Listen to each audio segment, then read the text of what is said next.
حدیث نمبر 20 ہے، بہترین نکاح کون سا ہے؟ ان عقبۃ بن عامر مرفوعا خیر النکاح ایسرہ۔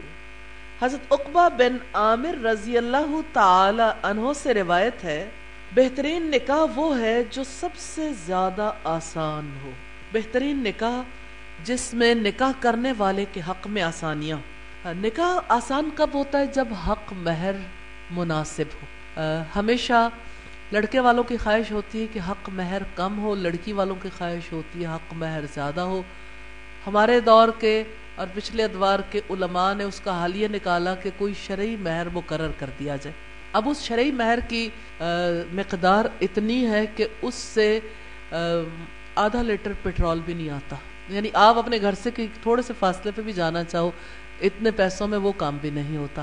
تو سوچیں اس سوسائٹی میں دیندار مرد عورت کے بارے میں کیا تصور رکھتے ہیں، یعنی یہ کیا واقعتاً اللہ کے رسول صلی اللہ علیہ وسلم کا سکھایا ہوا دین ہے جس میں عورت کو آپ 32 روپے میں رخصت کر دیں، شاید 8 آنے بھی 8 آنے پتہ نہیں کہاں گئے۔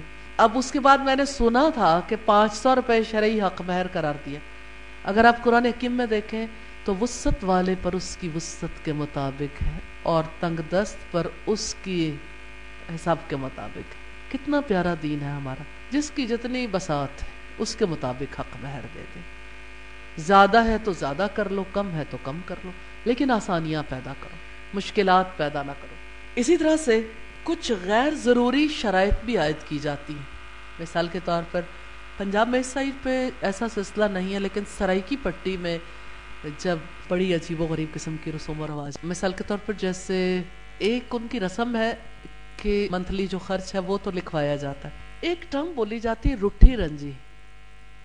مجھے نہیں پتا تھا کہ روٹھی رنجی کیا ہوتا ہے، کہ اگر عورت روٹ کر چلی جائے تو پھر مرد کیا دے گا، یعنی کیا مرد کو انعام دینا چاہیے کہ تم روٹ کر چلی گئی ہو تو اس پہ اتنی اماؤنٹ میں آپ کو پے کروں گا، اور لکھوایا جاتا ہے باقاعدہ طور پر کہ روٹنے پہ جو ہے وہ اتنی اماؤنٹ پے کی جائے گی، فلاں موقع پر یہ ہوگا، فلاں موقع پر یہ ہوگا، اور نکاح کرنا واقعتاً بہت زیادہ مشکل بنا دیا جاتا ہے۔ اس کے علاوہ یہ ہے کہ لڑکی کے نام پر کوئی پراپرٹی لکھوائی جاتی ہے، ممکن ہے کہ کوئی گھر یا کوئی پلاٹس وغیرہ، یا اس کے علاوہ جیولری، یا اسی طرح سے روپیہ سیکیور کرنے کے لیے، لڑکی کے مستقبل کو سیکیور کرنے کے لیے۔ اب یہ ایسی چیز ہے جس کی وجہ سے اگر یعنی چاہتے تو یہ ہے کہ رشتہ مضبوط ہو جائے، اب ہو سکتا ہے کہ لڑکی لڑکے کے ساتھ نہ رہنا چاہے، یہی چیز رکاوٹ بن جاتی ہے کہ لڑکا پھر طلاق دینا نہیں چاہتا کہ اگر میں نے طلاق دے دی تو میں یہ سارا کچھ کہاں سے دوں گا۔ تو یہ ایک انتہا ہے، اور دوسری انتہا یہ ہے کہ بیٹی کو یوں ہی رخصت کر دیا، یہ بھی دین نہیں ہے۔ جو اللہ کا حکم ہے اس کو پورا کریں، جتنی کسی کی وسعت ہے اس کے مطابق مہر ضروری ہے، کیونکہ اللہ نے یہ حق دیا ہے، والدین مل کر لڑکی کو اس سے محروم نہیں کروا سکتے۔ بعض اوقات ایسا ہوتا ہے کہ دو طرفہ، یعنی جسے وٹا سٹا ہمارے زبان میں کہتے ہیں نکاح شغار، کہ جس میں لڑکے کا نکاح جس لڑکی سے کیا جاتا ہے اس لڑکی کے بھائی سے اس لڑکی کی بہن کا، یعنی آپس میں رشتہ داریاں اس طرح سے کی جاتی ہیں کہ دونوں لڑکیوں کو مہر نہیں دیا جاتا۔ تو اس طرح سے مرد اپنے آپ کو، دونوں فیملیز کے مرد اپنے آپ کو سیکیور کر لیتے ہیں اور لڑکی کا حق ختم کر دیتے ہیں۔ اسلام ایسے نکاح کی اجازت نہیں دیتا، یہ نکاح جائز نہیں ہے جس میں لڑکی کو اس کے حق سے محروم کر دیا جائے۔ اسی طرح سے کچھ رسوم و رواج ایسے ہوتے ہیں جن کو نکاح کی شرائط میں رکھا جاتا ہے، تو نکاح کی ایسی شرائط رکھنا جس کی وجہ سے نکاح کرنا مشکل ہو جائے جائز نہیں ہے۔ نبی صلی اللہ علیہ وسلم نے فرمایا بہترین نکاح وہ ہے جو سب سے زیادہ آسان ہو۔ اللہ تعالیٰ سے دعا ہے ہمارے یہاں اس کو اپنانے کی توفیق عطا فرمائے سبھی کو۔ ہمارے یہاں جو شادی کے موقع پر طریقہ کار اختیار کیا گیا، جیسے بارات، ہندوانہ شادی ہے، بارات کا اسلام میں کوئی تصور نہیں ہے۔ بارات کی جگہ پر ہمارے یہاں کیا صورتحال ہے، حضرت عائشہ کا جب نکاح ہوا ان کی رخصتی کیسی ہوئی تھی؟ ام رومان جو حضرت عائشہ کی والدہ تھی، انہوں نے اپنی بیٹی کو بلایا، بیٹی جھولا جھول رہی تھی، لڑکیوں کے ساتھ کھیل رہی تھی، بھاگی بھاگی گھر آئی، منہ دھلایا، انصار کی عورتوں نے کچھ تیار کیا، رخصت کر دیا۔ کیا رخصتی کے موقع پر رسول اللہ آئے تھے حضرت عائشہ کو لینے کے لیے؟ نہیں۔ بعد کے ادوار میں بھی اسلامی طرز زندگی کے مطابق جب لوگوں نے شادیاں کی تو بیٹی کو خود جا کے گھر پہنچا دیا، جہاں پہنچانا ہے، نکاح ہوا اور گھر پہنچا دیا۔ ہمارے یہاں یہ مائنڈ سیٹ میں آتے آتے بڑا وقت لگے گا، اس لیے میں سمجھتی ہوں کہ سب کو اللہ تعالیٰ سے شرح صدر کی دعا کرنی چاہیے کہ اللہ تعالیٰ شرح صدر نصیب فرمائے اور بارات سے جان چھڑوا لیں، کہ جس میں ایک بڑی تعداد جو ہے وہ ایک لڑکی کو لینے کے لیے جاتی ہے، پھر لڑکی والوں کو سب کو کھانا بھی کھلانا ہے، پھر کھانا کھلانے کے ساتھ ظاہر ہے کہ بہت سی اونچ نیچ کے معاملات بھی ہو جاتے ہیں، اور اللہ تعالیٰ نے مالی وسعت دی ہو تو معاملہ فرق ہے، لیکن اگر مالی وسعت نہ ہو تو لڑکی کے والدین کے لیے بہت زیادہ تکلیف دہ بھی ہو جاتا ہے۔ اور آپ کو یاد ہوگا کہ رسول اللہ صلی اللہ علیہ وسلم نے حضرت فاطمہ کے نکاح کے موقع پر حضرت علی سے کہا تھا کہ تمہارے پاس کچھ ہے، کوئی ایسی چیز جس کو بیچ کر تم شادی کر سکو، یا جو یعنی اس شادی کے موقع پر تمہارے کام آئے۔ تو پھر کس طرح سے اسی مال کے ساتھ حضرت فاطمہ کے لیے سب کچھ تیار کیا گیا تھا۔ تو اصلاً تو یہ لڑکے کی ذمہ داری ہے کہ وہ گھر تیار کرے، ضرورت کا سامان وہ مہیا کرے۔ تو آج ڈاوری کا ہم ذکر کرتے ہیں، جہیز کا، لیکن پیچھے نہیں دیکھتے کہ اس جہیز کے لیے رقم کہاں سے آئی تھی۔ رقم لڑکی والوں نے تو نہیں دی تھی، یعنی رسول اللہ صلی اللہ علیہ وسلم نے تو رقم نہیں لگائی تھی، اس کی رقم تو حضرت علی نے لگائی تھی۔ یہ بات بھی دل میں جگہ نہیں بنا پائی نا، کیونکہ ہم ایک ایسی سوسائٹی سے تعلق رکھتے ہیں جہاں پر بیٹی کا جہیز بنانا اور بیٹی کو جہیز دینا اور بیٹی کے لیے کچھ نہ کچھ کرنا بہت بڑی نیکی سمجھا جاتا ہے، لیکن بیٹی کو ورثے میں حقدار بننا مشکل سمجھا جاتا ہے کہ ڈاوری میں ہم آپ کے لیے اتنا کچھ کر چکے، وہی آپ کا ورثہ تھا، وہی سب کچھ تھا۔ تو اصل پر آ جائے، اللہ سے دعا کرے اللہ تعالیٰ شرح صدر نصیب فرما دے۔ دو چیزیں اس موقع پر ہم نے دیکھ لی، ایک ہم نے دیکھا بارات، تو یہ غیر ضروری رسم ہے نا، غیر ضروری نہیں ہے، غیر مسنون، یہ طریقہ کار درست نہیں ہے۔ دوسری چیز ہم نے دیکھی کہ جہیز کا جو سلسلہ لڑکی والوں کی طرف سے کیا جاتا ہے، دراصل اس کا پیسہ لڑکے والوں کی طرف سے آنا چاہیے۔ تو آپ یہ دیکھیں کہ اگر لڑکے والے اس کے لیے انتظام کریں تو بہت ساری فرمائشیں خود بخود ختم ہو جائیں گی، انتہائی سادگی کی تلقین کی جائے گی اور تمام ہی چیزیں غیر ضروری ہو جائیں گی آلموسٹ۔ اور آپ دیکھیں کہ پھر اصل پر آ گئے نا کہ سادگی تو ظاہر ہے کہ ہمارے دین کے اہم اصولوں میں سے۔ آپ لوگوں میں سے کتنے لوگ ہیں جنہوں نے بارات کے بارے میں اللہ سے دعا کی ہے یا اللہ مجھے اس کی سمجھ آ جائے، اور دل نے قبول کر لیا کہ بارات نہیں ہونی چاہیے، واقعتاً قبول کر لیا کہ بارات؟ دیکھیں ایک ہے لفظی طور پر قبول کرنا، مجھے یہ بتائیے کہ کتنے لوگ ہیں جو انشاءاللہ اپنے گھرانوں میں بارات کے رواج کو ختم کروائیں گے؟ اب دیکھیں کتنے لوگ ہیں جو ختم کروائیں گے۔ اب دیکھ لیں رسول اللہ کا حکم ہے کہ آسان نکاح کے بارے میں ختم کروائیں گے نا انشاءاللہ۔ اچھا جہیز کے بارے میں کتنے لوگ اس چیز کو عام کریں گے انشاءاللہ کہ یہ لڑکے والوں کی ذمہ داری ہے؟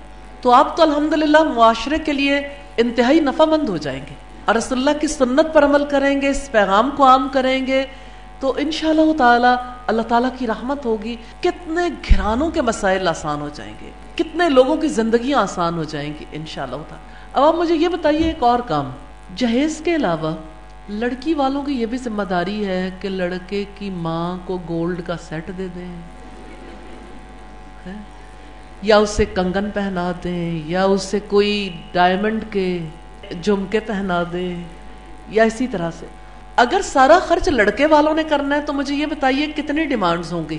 کیا لڑکے کی والدہ کے لیے، اس کی بہنوں کے لیے اور اس کے سارے اہل خاندان کے سوٹ؟ ایک دلچسپ بات آپ کو بتاؤں، میں کراچی میں تھی تو مجھے کسی نے کہا کہ فلاں کی شادی ہوئی تھی، اس موقع پر ہمیں جو لڑکی والے تھے انہوں نے بہت بڑا ہال تھا ایک، اور پھر دوسرا روم بھی تھا، تو لڑکی والوں نے وہ بھر دیا۔ میں نے پوچھا کس چیز سے؟ کہتے ہیں الیکٹرانک سے۔ تو ہم نے جو ڈیمانڈ کی تھی لڑکی والوں نے سب پوری کی، کسی نے کہا ہمیں اے سی چاہیے، کسی نے کہا فریج نیا چاہیے، کسی نے کہا فلاں چیز چاہیے فلاں، کسی نے مائکرو ویو اوون لی۔ آپ خود سوچیں کتنی بڑی تعداد ہوتی ہے رشتہ داروں کی، چچیاں، ممانیاں، پھوپھیاں، خالائیں، پھر اس کے علاوہ ان کے بچے، پھر آگے کی کزن۔ گھر والوں کا کیا بنا ہوگا؟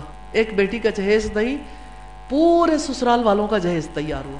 اب مجھے یہ بتائیں کہ اگر سارے لوگوں کو یہ سب سامان دینا اور اس کا انتظام لڑکے والوں نے کرنا، پھر کیا ہوگا؟ اس کا مطلب یہ کہ ہم اپنی اصل پر نہیں ہیں۔ نکاح کو جو مشکل بنایا وہ بیسک کو روٹ سے جا کر چینج کرنے کی ضرورت ہے۔ تو روٹ سے جا کر چینج کیسے آئے گی؟ جس کی ذمہ داری ہے اس کو ذمہ داری ادا کرنے دیں۔ زیادہ مروت کا خیال نہ کریں کہ ہماری بیٹی ہے، ہمارا بھی تو جی چاہتا ہے، صبر کر جائیں. جی چاہتا ہے ٹھیک ہے، لیکن جی تو اصل میں چاہنا چاہیے کہ اللہ اور اس کے رسول کی بات مان لے. نبی صلی اللہ علیہ وسلم نے فرمایا ذاقت طعم الایمان، اس نے ایمان کا مزہ چکھ لیا. من رضی باللہ ربا، جو اللہ کے رب ہونے پہ راضی ہو گیا، وبالاسلام دینا، اور اسلام کے دین ہونے پر، وبمحمد نبی الرسول، اور محمد صلی اللہ علیہ وسلم کے نبی اور رسول ہونے پر راضی ہو. تو الحمدللہ یعنی اس کے بھی امکانات پیدا ہو گئے کہ یہ بھی کام ختم ہو جائے گا انشاءاللہ.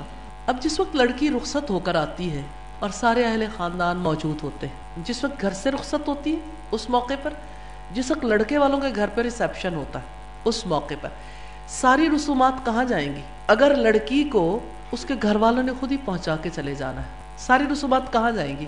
وہ سارا سلسلہ جو ہے وہ تو بالکل مختلف ہو گیا نا. اس کا یہ مطلب نہیں ہے کہ کسی یعنی کوئی فیملیاں اکٹھی نہیں ہو سکتی یا شادی کے موقع پر کوئی بھی نہیں ہوگا. لڑکی کے جو رشتہ دار ہیں وہ آپس میں اکٹھے ہو سکتے ہیں، لیکن ہر ایک چیز کا ایک جائز مقام ہے. ادھر ان کے رشتہ دار ہوں گے، ادھر ان کے ہوں گے. لوگ کہتے ہیں اچھا آپس میں ملاقات کہاں ہوگی؟ ولیمے پہ. جب ولیمہ کریں گے تو سب کو انوائٹ کر لیں. اگر آپ کو رشتہ داری کے بارے میں فکر ہے اور آپ چاہتے ہیں کہ صلہ رحمی ہو تو لڑکی والوں کو بلوائیے، عزت دیں، اپنے مہمانوں کا اکرام کریں، کیونکہ اصل سنت ولیمے کی، اصل کھانا ولیمے کا. نکاح کے موقع پر تو کوئی کھانا ہی نہیں ہے، سنت ہی نہیں ہے کھانا. یہ اور بات ہے کہ اگر کوئی بہت دور سے یعنی کوئی لڑکی والے پہنچا نہیں سکتے اور لڑکے والے لینے کے لیے آئے ہیں، اس موقع پر یعنی دور کا سفر ہے اور ایسے موقع پر کوئی گھر آ گیا تو کھانے سے انکار نہیں کرنا چاہیے. جیسے اور مہمانوں کو کھانا کھلائے ان کو بھی کھلا دے، لیکن اس کو اتنی بڑی رسم بنا لینا اور اس کے بارے میں اس قدر پریشانیاں اور ساری زندگی کی کمائی اسی کے ساتھ مختص ہو جاتی. اور آپ سوچئے کہ ایک شادی کے موقع کے لیے کتنی محنت ہوتی ہے. اس کے لیے جتنے انتظامات ہوتے ہیں یعنی فوٹو شوٹس کے لیے بھی اور پھر ویڈیو گرافرز کے حوالے سے بھی، اور اس موقع پر جتنی ہندوانہ رسومات ہوتی ہیں، کوئی دودھ پلائی یا پتہ نہیں دودھ پلائی کو کافی اب تو میرا خیال ہے کہ آگے تک کی بات چلی گئی.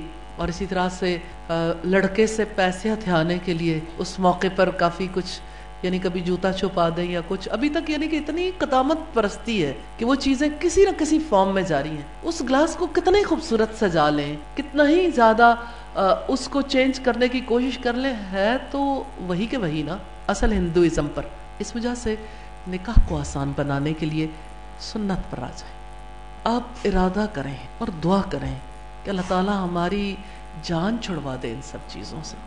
اور آپ دیکھیں کتنا پیارا طریقہ کار خطبہ نکاح، جس موقع پر ہو خطبہ نکاح، جب ہو اس موقع پر اللہ کی یاد، اور آپس میں اس موقع پر رسول اللہ صلی اللہ علیہ وسلم نے جس طرح سے یعنی مختلف لوگوں کے نکاح کے موقع پر جو چیزیں تقسیم ہوتی تھی، اس طرح سے کچھ بھی میٹھا، کھجور ہو جائے یا کوئی اور ایسی چیز تقسیم کر دیں، اینڈ دیٹس اٹ. سب لوگ اپنے گھروں کو چلے جائیں. مجھے یہ بتائیے ایسے نکاح کے موقع پر کتنے لوگ شامل ہو سکتے ہیں جس نکاح کے موقع پر سمپلسٹی کے ساتھ سب دعا کر کے چلے جائیں؟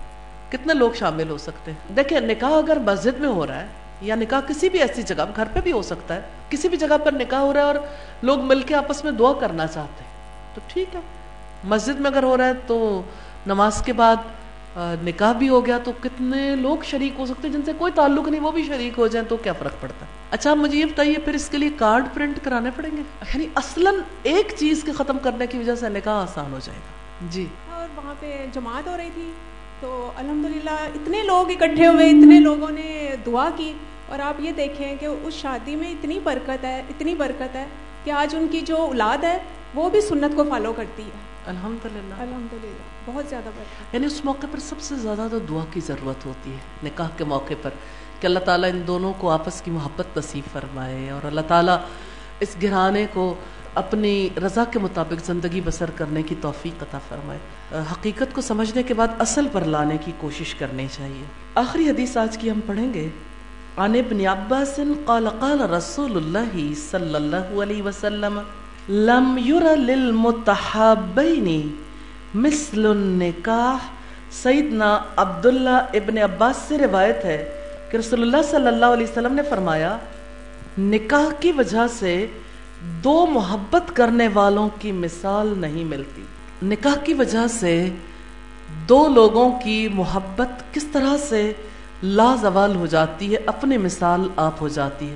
اللہ تعالیٰ کی یہ رحمت ہے، اس نے یہ رشتہ سکون کا رشتہ بنایا۔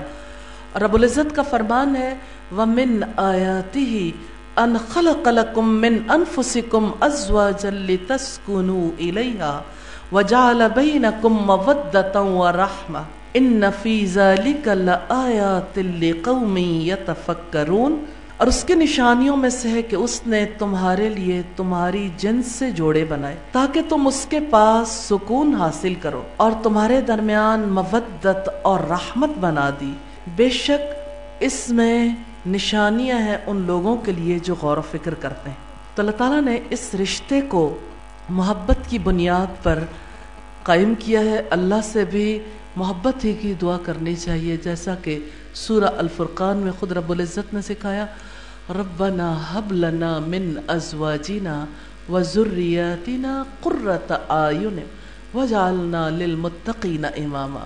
اے ہمارے رب، ہمارے رشتہ ازدواج میں محبت پیدا فرما دیجئے، اور ہماری اولاد کو ہماری آنکھوں کی ٹھنڈک بنا دے، اور ہمیں متقیوں کا امام بنا دے۔ کتنی پیاری دعا ہے۔ اللہ تعالیٰ سب گھرانوں کو آپس کی خوشیاں نصیب فرمائے۔ اللہ تعالیٰ سے دعا ہے ہمارے اکٹھے ہونے کو قبول فرما لے۔ آج کی بات یاد رکھیے گا، اللہ تعالیٰ سے دعائیں بھی کرتے رہیے گا۔ انشاءاللہ تعالیٰ کل ہم حقوق پر بات کریں گے انشاءاللہ۔ سبحانک اللہم و بحمدک نشہد ان لا الہ الا انت نستغفرک و نتوب الیک۔ السلام علیکم ورحمۃ اللہ وبرکاتہ۔